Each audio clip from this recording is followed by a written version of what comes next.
Well, welcome along to the second instalment of this video mini-series about tax planning for landlords and property investors, and it is being powered by comprehensive tax planning. I'm joined throughout the series by Principal Sean Hughes. And Sean, for today's instalment, we're moving on to probably what is one of the most frequently asked tax questions across the property forums, and that is landlords coming on and saying, should I incorporate?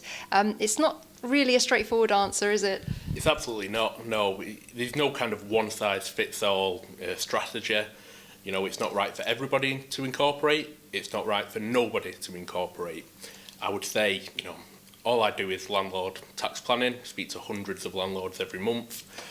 I would say about 1 in 10 people, the right thing for them to do is to incorporate their existing property portfolio. And there I'm talking about people who have been landlords for 5 years or more. New landlords, it might be right for them to buy directly through a limited company to start off with. But for existing landlords, I'd say 1 in 10, it's right for them to incorporate. But it comes down to the numbers, you know, what's the equity in the portfolio, what is the capital gain, what are their intentions for the property. You know, if they plan to sell up in a couple of years, it may or may not be right for them to incorporate. If they plan to, you know, live on it until they pass away, then it might be right for them to incorporate.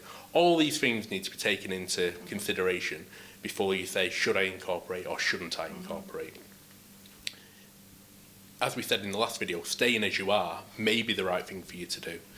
And if that's the case, I'll tell you, if somebody comes to me and gives me their information, I'll tell them if staying as they are is the right thing to do. If they've only got a slight problem because of Section 24, they're only just creeping into the higher rates of tax, it might be that setting up a management company and having that management company act like a letting agent for the property business be the right thing to do, and that just kind of takes the edge off the Section 24. It might be that forming a general partnership between a husband and a wife or family members might be the right way to go. Again, just sharing out the rental profits and using the basic rate band of all the different partners to keep the tax at 20%, which is as good as you're going to get in a lot of cases. But yeah, other than that, moving into limited company might be the right way to go. Just depends on the full circumstances, really. Yeah, I think one of the trickiest things about being incorporated is actually extracting the profits, you know, which is clearly a big thing to take into consideration. Oh, absolutely, yeah. And people talk about the double tax charge when you're trading as a limited company, and they're absolutely correct. There is a double tax charge, let's be absolutely frank about that. However, the company currently is paying tax at 19% on current corporation tax rates. And depending on how the new rules come in April 2023, you know, if a company has profits of about 100k, then the tax rate might only be 21%, which is still not bad, considering the full rate of corporation tax was 28% as recently as 2014, I think. So it's still not bad. Then on the extraction, a lot of my clients are husband and wife couples. If they've got no other income, apart from the property income, by using salary and dividends, they can extract 100 grand every tax year as a couple, 50 grand each, and pay an effective rate of 5.3%. So if you combine that with 21%, say, you're at 26.3%, very crudely. That's not bad in my opinion. And if you compare that with staying as you are and not getting full relief for your mortgage interest payments because of Section 24, if you compare that single tax charge, where you're getting the Section 24 adjustment, and you're the double tax charge, if the double tax charge is still less than the single tax charge, you've saved money by doing it, haven't you? So headline, it sounds bad, double tax charge, but when you go into the detail a lot of the time, the double tax charge results in a lower tax charge than staying as you are. What would you say are the other pros and cons of operating through a limited company for landlords? Yeah, so a con, more accountancy fees, you know, for the accountants, limited companies. When you come to refinance the properties, yes, limited company rates are still worse than personal buy-to-let rates, no question about it. Hopefully they'll come closer and closer. I think they have come a bit closer over the past 5 years. There's more lenders in the market as well compared with 5 years ago because of the tax changes and because of more people, you know, trading through a limited company. But you have got to factor in that when you come to refinance these properties after you've incorporated, say, you will end up paying a bit more interest. So you've got to factor that into your calculations. So I'd say they're the two main negatives, really. But positives, you know, if the numbers stack up, and these are all unique to every client I speak to, if the numbers stack up and it fits into your long-term objectives, then incorporating can be the best thing that a landlord will do. So if we move on now to the limited liability partnership, what's your view on that? Yeah, well, I've not got one view on it. It's how the LLP is used.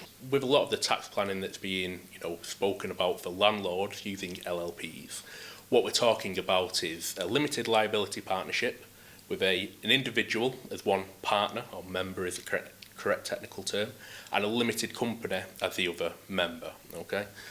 And what it appears to be being used for is to put the properties into the LLP and have a majority of the profits sort of diverted to the limited company member. So because limited companies can still make full deduction for interest payments, it ends up in a tax saving. Now, when I first came across this planning, I saw it at a trade show and I thought, my God, if that works, I need to go out and sell it myself. So I went home that night and got my tax books out and my little orange tax handbook, looking at the stamp duty, and I was racking my brains, how are they putting the properties into the limited liability partnership and then diverting the profits to the limited company member without suffering any stamp duty? And I looked at Finance Act 2003, Schedule 15, and I could not fathom how that was possible. So I went to a barrister and said, how is this actually possible? And the reason I got from the barrister is that on the day that the properties are put into the partnership, all of the income will remain with the individual to begin with, 100%, so at 9 o'clock in the morning, say. Later that same day, a majority of the profits, say 50, 75%, go to the limited company member. Now, that works to the letter of the law. If you look at paragraph 10, 14 and 17 of Schedule 15, it works to the letter of the law, but it's not within the spirit of the legislation, in my opinion. And when the government, Parliament were writing this law way back in 2003, did they intend for landlords to put property into an LLP and then switch the income profit share 8 hours later? The answer is probably no. So for that reason, I don't think the planning works where they say you can enter into this structure and not pay any stamp duty. So for that reason, I don't like the LLP hybrid model, as it's being called, and I don't offer it to my clients as a result.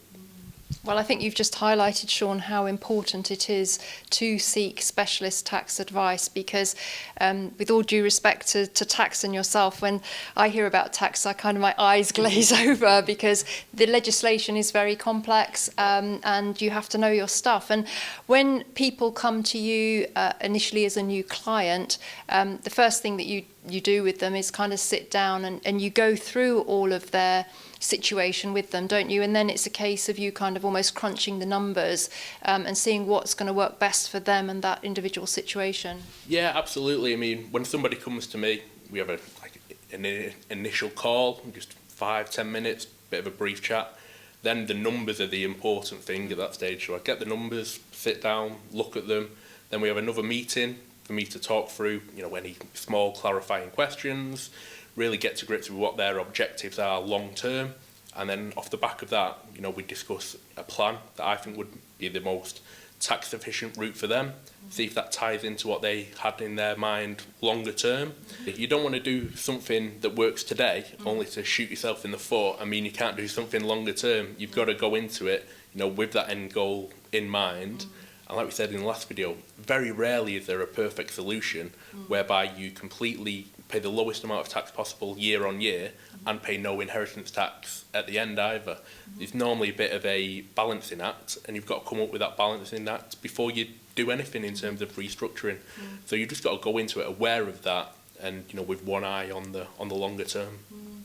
So as we close this out, would you say that the vast majority of people are going to be either operating in their own name or in a limited company format? Those are the two main ones that you think are legitimate, and that we hear of lots of other schemes that come and go, but those are the two ones that you really focus on.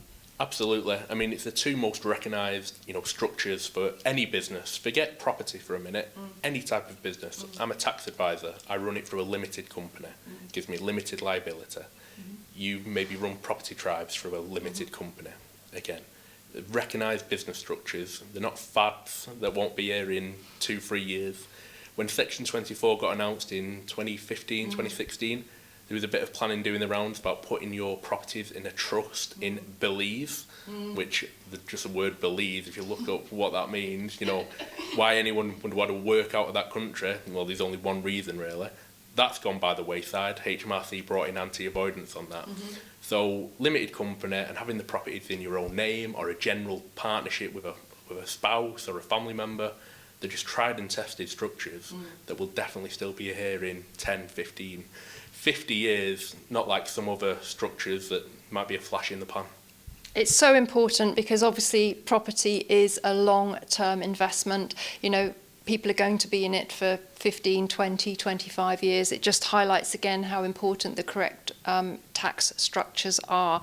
Now, that's it for today's instalment. Now, for instalment number 3, we are actually going to be looking more at the end game, and we're going to be taking a deeper dive into inheritance tax. So please join us for the next instalment of this tax planning mini-series powered by Comprehensive Tax Planning. We'll see you on the next video.